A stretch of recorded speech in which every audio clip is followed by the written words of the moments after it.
फिर जंग का अखाड़ा बना टी20 का मैदान। वार्नर सोल्ट से भिड़ गए सिराज। तमाशा देखते रहे विराट। आईपीएल के मैच में हुआ भयंकर ड्रामा। मिट्टी में मिल गए कोहली। लोमरोर के अर्धशतक सम्मान की जंग में दिल्ली ने रचा इतिहास। फिल सोल्ट ने लिया डेंजर अवतार।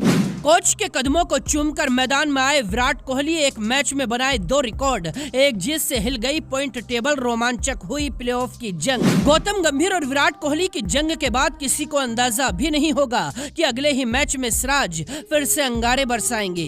बीच मैदान में दिल्ली के 2-2 खिलाड़ियों से भिड़ जाएंगे। दांव पर लगे सम्मान को बचाने की जंग लड़ रही दिल्ली के 2 खिलाड़ियों ने इसी लड़ाई के बाद इतना घातक रूप धारण किया कि गेंदबाज कांपने लगे। विरोधी टीम के कप्तान फाफ डू प्लेसी ने सिराज को सिर्फ 2 ओवर ही कराए। सिराज और फिल सोल्ट की जंग क्यों हुई थी, जिसके बाद दिल्ली के बल्लेबाज आईपीएल के सबसे घातक खिलाड़ी बन गए, उस पर आएंगे। लेकिन उससे पहले 30 सेकंड में आपको मैच की कहानी दिखाते हैं। इस मैच में पहले खेलने के लिए उतरी आरसीबी ने 181 रनों का पहाड़ जैसा स्कोर खड़ा किया था। बैटिंग से पहले विराट कोहली अपने बचपन के कोच विजय कुमार शर्मा के पैरों को छूकर मैदान में उतरे थे। विराट कोहली ने बचपन के कोच से आशीर्वाद लिया था और 55 रनों की शानदार पारी खेलकर कोच के नाम कर दी। विराट के साथ डू प्लेसी ने भी 45 रनों की पारी खेली, लेकिन अंत में महिपाल लोमरोर नाम का तूफान आता है। 29 गेंदों में लोमरोर ने 54 रन ठोक दिए। अपनी पारी में लोमरोर ने 3 छक्के और 6 चौके उड़ाए।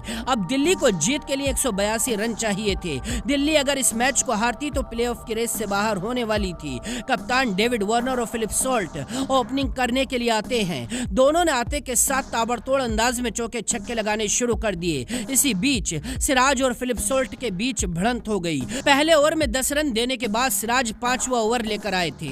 सोल्ट ने शुरू की 3 गेंदों में 2 छक्के और 1 चौका लगा दिया। इसके बाद गुस्साए सिराज ने चौथी बॉल बाउंसर डाल दी और सोल्ट के पास पहुंच गए। दोनों के बीच बहस होने लगी। तभी भागकर वार्नर बीच में आए। सिराज वार्नर को भी उंगली दिखाते हुए सोल्ट को समझा लेने की चेतावनी देने लगे।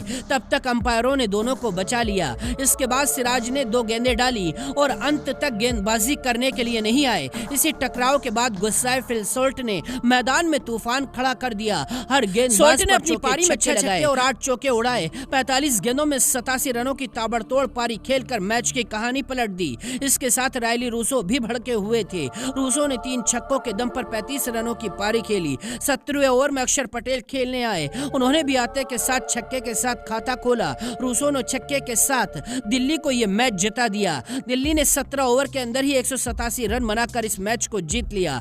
आरसीबी इस मैच को भले ही हार गई हो, लेकिन विराट कोहली ने अपने कोच के सामने 2-2 बड़े रिकॉर्ड बना लिए। विराट कोहली के आईपीएल में 7000 रन पूरे हो गए। अकेली दिल्ली के खिलाफ ही उन्होंने 1000 रन पूरे कर लिए। इसके अलावा विराट कोहली 50 अर्धशतक लगाने वाले आईपीएल के दूसरे खिलाड़ी बन गए। उनसे आगे सिर्फ डेविड वार्नर का नाम है। दिल्ली की इस जीत ने पॉइंट टेबल को हिला दिया है। दिल्ली के हारते ही गुजरात क्वालिफाई करने वाली थी, लेकिन दिल्ली ने पहले गुजरात को हराया और अब आरसीबी को हराकर अंक तालिका में रोमांच पैदा कर दिया। अभी तक ना तो कोई टीम प्लेऑफ में पहुंची है और ना ही कोई टीम प्लेऑफ की रेस से बाहर हो पाई है। दिल्ली जैसी टीम अंत के मैचों में खतरनाक बनती जा रही है, जो बड़ी टीमों के लिए भी खतरा बन गई। खैर, आरसीबी की हार का जिम्मेदार कौन है, आप कमेंट करके बताइए और देखते रहिए गदर टीवी।